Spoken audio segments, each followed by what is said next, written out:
आगे बढ़ते हुए आपको बताएं कि न्यू कराची में नाले पर कायम 1100 से ज़ायद दुकानों को मुंतकिल करने का हुकूमती फैसला। हज़ारों ख़ानदान परेशानी का शिकार हो गए हैं।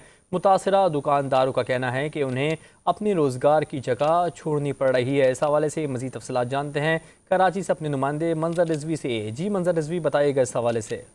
जी बिल्कुल, इस वक्त हम मौजूद हैं सिंधी होटल पे, जहाँ 1100 मुतासरीन हैं जिनको यहाँ से हटाने का प्रोग्राम बनाया जा रहा है। ये मुतासरीन इस हवाले से क्या कहते हैं, आइए जानते हैं।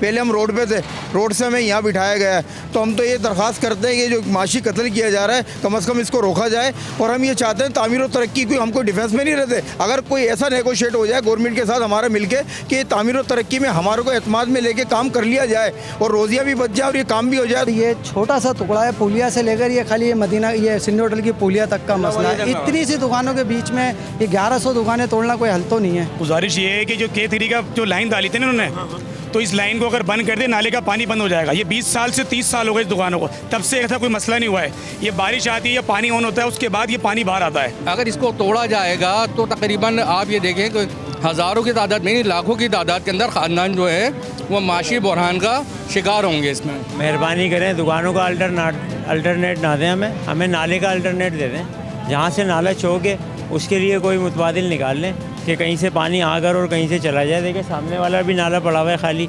उसमें भी इसको डाइवर्ट कर सकते हैं। सिंधी होटल पर मुतासरीन का कहना है कि हमें अच्छी जगह दी जाए, क्योंकि यहाँ पे 40 साल से हमारा रोज़गार चल रहा था। बेहतर ये है कि इस नाले को सही किया जाए।